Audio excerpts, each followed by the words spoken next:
Ron G Morning Show, Monday through Friday from 7 a.m. to 10 a.m. only on WSAN Radio. All right, everybody, here we are. That music going to get up and just dance already, even though it's cold outside. It warm you up. DJ Ron G here on WSAN Radio. It is 28 minutes or 29 minutes after the hour. And as we said, we have a young man on the show this morning. I talked to him briefly yesterday, and I am pleased to have Mr. Kerry in this morning on our show because they will be performing coming up. What is it, the 25th, sir? It is. Yeah, this weekend. All right. I like that because somebody reached out to me because I've been telling everybody about Ain't Too Proud to Beg coming to town, and I didn't think I was gonna get somebody on the show on my show today. So I am Well, I'm happy honored to to be have. here. The honor's all mine. Thank you so much. Yeah. So with that being said, for you being on the show playing Berry Gordy. What did you have to do to be Berry Gordy? What rituals do you take place to change into character?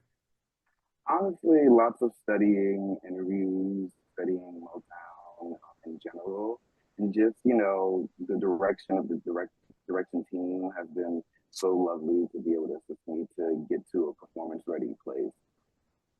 So it's been a lot. And pre-show rituals, I like to listen to my music, get a little bit of that old school in, kind of puts you right into the place. Yeah, I hear you on that. So, with this temptations, ain't too proud to beg. Is there any favorite temptation that you like? Out of the temps, well, I love them all. I love Otis. We actually got a chance to meet Otis during our opening, and he's so generous and lovely. But vocally, I really love David. I love Eddie. I love Dennis. I love Paul. Paul sings some of the most beautiful songs. I think they all have such wonderful voices. It's hard to pick one.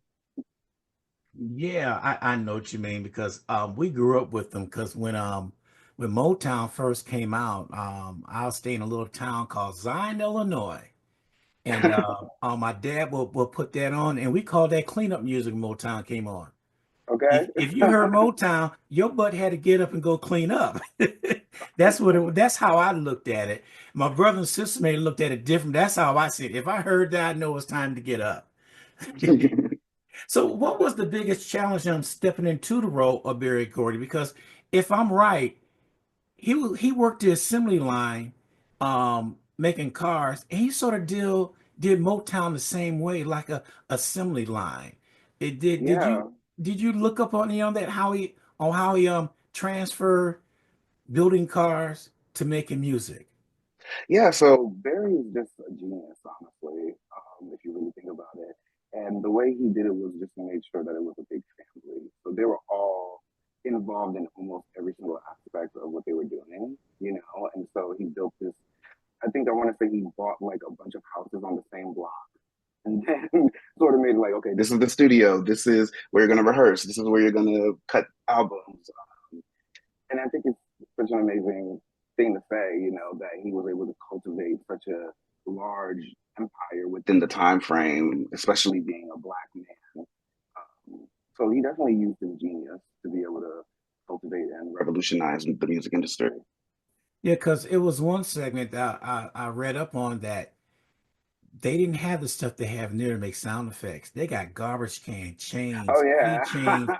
That it was a story that I read one time. They rehearsed so long that the people that's using those tools, their hands started bleeding from using it all the time. So and I'm saying that you're talking about making music from nothing. I Yeah. call I call one city. They made music from nothing and made it into something. Yeah, and that's really the genius of like Smokey Robinson and Norman Whitfield, who really are the composers. And Norman ushered in this new wave of super long intros. For example, Papa was a Rolling Stone, where it's like a 4 minute introduction of music. So they definitely were getting creative back in the day. Okay. Your sound is going in and out. know. Can you hear me now? Yeah, and sometimes it's coming real clear, then it drops. It's probably this hotel Wi-Fi. There you go. That sounds good right there. Okay. We were talking. So you were you part of the Dreamgirls? I was, yes. I did the Dreamgirls National Tour, and we went and traveled to Japan, which was a very lovely experience. And we were also in China as well. Oh man. So I hear when you go overseas that they treat some of the black singers and actors as royalty, like they look up to you. Yeah, I mean, it was such a surreal experience because they really appreciate a great vocal over in Asia, and they really will hold you to such a high standard. I mean, the stage door was completely packed every night. It was such a beautiful, enriching experience to be able to see people who may not necessarily look like you embrace you in such a wonderful way. Yeah. Um, if you could perform with any Motown artist from the past, who would that be? Oh my goodness. I mean, honestly, there's a few I would love to do. Smokey. I would love to sing with Tammy Terrell. Obviously, The Temptations. Obviously, Diana Ross. She has a special place in my heart. So I would love to perform with any of them. Give me a mic. Let's sing. Anybody. Some of your career highlights from Pretty Woman to Kinky Boots and beyond. What has been a standout experience for you so far? Honestly, I would say this tour has been the standout experience for me thus far. It's going when I think when we finish this tour, I'll have seen 46 out of the 50 states. I'll, have had this experience singing music that I grew up listening to. You don't always get that opportunity in musical theater. It's singing a very specific type of way. And as a black artist, being able to have a sense of familiarity has been a joy. And it's such a joy to watch everyone on stage sort of come to life and light up and perform to the best of their ability each and every single night because we genuinely care about the show and we genuinely care about the music. Yeah, boy, from reading the deals on the show, it's high energy and y'all really throw yourself at it. So which brings me to this question. How do you prepare yourself mentally and physically for such a high energy production? Honestly, everyone has their own sort of ritual, but for me, it's just about the preparation beforehand, listening to some good music, feeling the good energy in the workspace. Everyone is always so positive and bubbly, and especially on Sundays, we're having church in the dressing rooms right before we go on stage, and it helps pump it up, especially on those days when you're performing multiple times a day. So it's always about the pre-show ritual. Yeah, oh, I can see y'all out there right now, doing that. Now, I talked to a few people with production and being on stage and everything. There is always a practical joker there. Is there anybody to keep y'all on y'all toes that you look out for? I think we have a few practical jokers on the cast. Definitely, if you're like dancing on stage, you might turn to the side and see someone in the wings dancing back with you. Especially during we have our Eddie. He without spoiling too much, when he exits the stage for one scene, the audience will never see this, but backstage he always has like a little dance that he does with one of our crew members, Mhm. which is just so funny because it's like, what are you guys doing? But it's their ritual. It's their time to have like a good time and just goof off. I can see that right now. So, who has been your biggest inspiration or your mentor in your career? I'm definitely a few. I really look up to Beyonce and her work ethic. I think that she is the greatest living entertainer at this moment and someone who I think we all can take a page from her book. Just continuing to work on the pavement and demand what you want, especially if you know that the result is going to be, phenomenon or fantastic.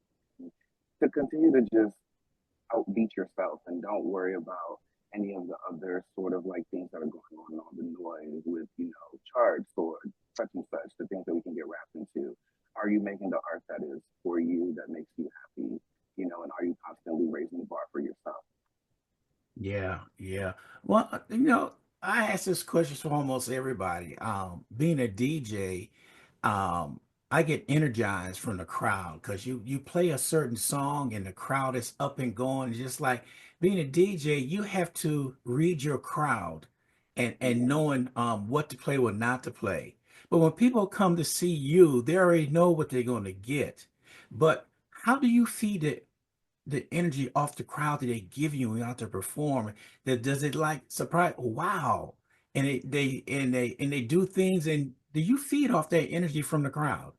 absolutely. The crowd will always, it's a two-way street. You know, we're giving energy and we're receiving energy as well. Even sometimes backstage, I can feel the energy of the crowd, you know, from not even on the stage, you know. And a lot of times, the smaller the crowd, the mightier the applause. But yeah, the audience definitely influences. I mean, just the other night, we after we did My Girl, there was this surge of energy that continued on for about six numbers, where everything felt just incredibly kinetic, and it was both from the audience's perspective and the stage actor's perspective. It was truly, Mhm. truly beautiful. So how do you and your cast work together, bring that energy and emotion to the show every night? People always say, last night's show was all right, but this show was better, but it's the same thing. But how do y'all maintain that energy level? I think it's a camaraderie. You know, it's uplifting. Sometimes you may look at someone on the side and say, and they might be tired. You know, we're traveling, we're on the road, waking up early, sleeping late, you know, just the nature of the job. And so it's about the camaraderie. Everyone sort of uplifts one another in a moment of need if they need it, you know. And so it's been a beautiful thing to watch and witness that someone can be incredibly tired, but then go on stage and give whatever their 100% is in that moment, you know, Yeah. and then they come backstage and you're like, yeah, you did it, you know. And we have some amazing swings who, if you don't know, a swing is someone who is a stage performer and they'll come on stage if someone needs to take a day off, etc. And so they're so supportive and amazing in how they will gather sometimes backstage to watch you perform and feed your energy. We do a lot of performing to the audience, to the side, to the back, to the other side of the stage. And when you're in those wings and you're watching your fellow cast members root you on, I think there's no better feeling. Mm, mm. Yeah. So, if it wasn't theater, what other career path would you have chosen? I used to want to be some sort of lawyer, detective, combination of the two as a kid because I used to always defend my siblings. And my stepmother would always be like, well, look at you being a little lawyer. So I'm like, actually, yes. I got my granddaughter when she was born. I said, that's going to be the lawyer. She's now 11. She said, Grandpa, why y'all say going to be a lawyer? Have you heard yourself talk? Because she sit there and talk like a lawyer, So I know the feeling on that. So if you were just sitting around the house, what go-to song would you sing to uplift yourself to get going? Oh, sitting around the house, I feel myself. If it's not something from the show, I do love a good Fantasia Barrino moment. She has this one gospel song with Ty Tribbett called "I Made It," and it just sort of pushes you through anything that you're going through. You know, it's like I made it at the end of the day. I usually play it when I'm like at the end of my workout, and I'm like, "Whoa, I need an extra, just a little nudge to get there." Yeah, I hear you on that. So let's say you traveled into time. What era of music, when and where will you go? I mean, I honestly think I would go back to when Motown was in its prime, you know, back in the 60s and the 70s. That music is so surreal, and they were truly focused on not just the spectacle of it all, but the vocal was very important. I love someone who has an amazing vocal. Yeah, I would love to be back there. I mean, I could imagine singing with Smokey Robinson or just like being able to hear these people in their prime singing and dancing. I mean, I wish I would have been there to be able to see the Temptations live and in person. and see David do all of the crazy tricks and hear Yeah. Eddie sing as high as he can. I mean, that would be such a dream. You know, it was a story that a few stories that came out. One was the Supremes. They came on to sing there, and Berry Gordy said, "You still in high school? Graduate first, then come back." Because he was there to make sure. You know, what makes Motown so unique is they went through etiquette classes, learned how to Yeah, walk, learn how to talk, learn how to be professional. Berry Gordy just wasn't putting music out there. He was making sure right. he was professional and that you were ready to go out there. One thing I like about what Berry Gordy did, he had one song, but four or five groups on the song until Oh one yeah, became a hit. For absolutely. instance, I heard Through the Grapevine with Marvin Gaye. Then he turned around and gave it to Gladys Knight and the Pip, and I like their version too, because it's an upbeat version. You know, that's Hmm. one thing he did. Each group sung different songs, and it was Yeah. amazing how some of them stuck. You know, okay, nobody else gonna sing this song with this person right here. So with you portraying Berry Gordy, and the things that he done, what type of um history you had to go back on? What did you have to do to read back on him to understand Berry Gordy? Well, we went to the Motown Museum and we picked up his. They gave us like a free copy of his biography, which was super lovely. And so every now and then I crack that open and pick a chapter and say, okay, what is Barry feeling today? But in rehearsal, we did go through that same sort of like etiquette training that you talk about, where we're living in 2025 now. When we started the journey, it was 2024, and our director would always say, we have to remember we're not modern times. We're in a very specific time. We learned a lot about the history of how Barry Gordy would make sure that they were presented properly and whatnot. And so it was always important to me to make sure that I would uphold that sort of energy walking onto the stage. Sometimes as like a 20-something-year-old, you want to like slouch, you want to behave a certain way, and then you have to remember, oh no, that's not who you are today. You're someone else. And so it's been a great challenge to sort of, because I feel like I'm similar to Barry in sort of a lot of the goals and the things that I want to pursue in my life, but in the way that I sort of navigate life is different. And so it's so interesting to see the duality. And sometimes when I step off stage, some of my cast members are like, "You are just a whole different person." Yeah, because I guess you have to wake up every morning and decide which Barry you're going to be, but you know which one you got to be, but it's just how you going to do it. Do you find yourself sometimes out there, and most people I talk to, some people sometimes forget their lines and they ad lib. Have that ever happened to you? I do my best to not ad lib because it can really throw your fellow actors, especially if they're not prepared. And Dominique has written such a rich piece of material that the text really does lend itself to being something that is so specific and so necessary to push the story forward. But there are often times where I'm like, now what am I going to say? What do I? What's my line here?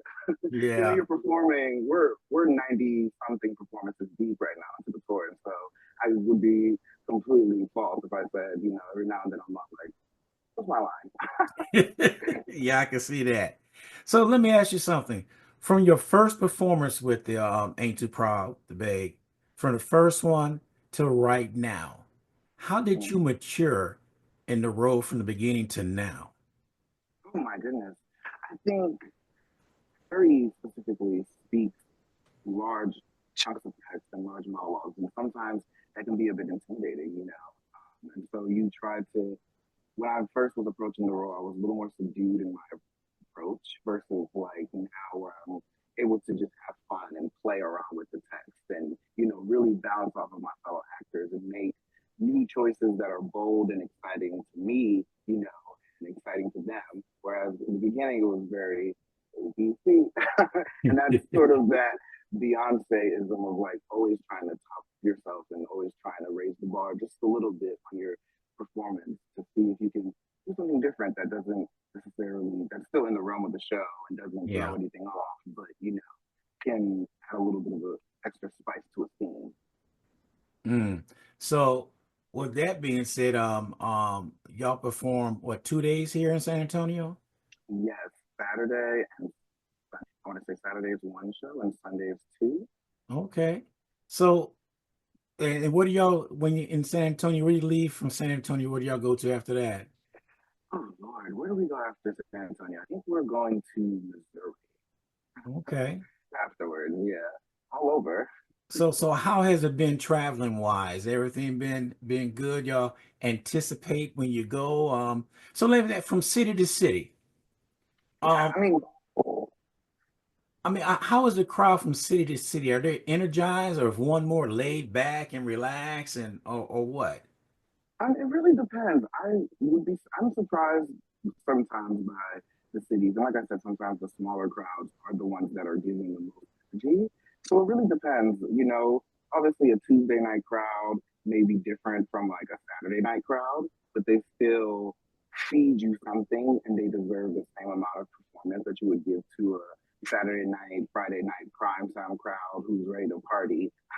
Yeah. So it really depends venue to venue. I would say we've been blessed to have lots of receptive audiences. And by the end of the show, everyone's on their feet and they're happy and they're clapping. We've had people come back to the show with their friends and, and be like, you have to see this, like, sit down, I'll be right back. Mm, So it's really amazing. And moving from city to city is always a blessing. I've done a few tours now. It's always great to sort of see the world that we live in and see architecture is different and scout like, okay, I would live here. I would not live there. I would live there. yeah. Right now, the biggest surprise for me is how cold it is in the South. I'm like, my goodness, Yes, cold here. it's cold. It's cold. It's supposed to be what I think almost seven, but say it's supposed to be 63, 65 degrees on Sunday. Hey, So I'm looking forward to that. yeah, I bet you are. Let me see. Before I let you go, I got one question to ask you. After Yeah. your performance, I know when I'm out doing something and when I come home, it's hard for me to unwind because you so hyped. How do you go to unwind after the show? Honestly, it really depends. Sometimes a lot of us will get together, we'll go get dinner, we'll, talk things through, whether it was like, oh, so-and-so did this today during the performance, and the energy is still sort of buzzing. But for the most part, I'll come back to my room, take a nice shower, and just, unwind with like my favorite TV show or Yeah. a good movie. Yeah, I hear you on that. Well, Kerry, I do appreciate you taking time out, stopping by and talking with us today. And let everybody know they'll be at the Tobin Center Saturday and Sunday, two shows on Sunday. So you don't want to miss this show right here. And once again, Kerry, thank you for taking time out being on the show. Absolutely. Thank you so much. It was All a right, you pleasure. take care. All right. All right. Okay, bye. Thank you for tuning in to WSAN Radio. Catch us on our YouTube channel, WSAN Radio SA. Subscribe to our channel and hit that notification button.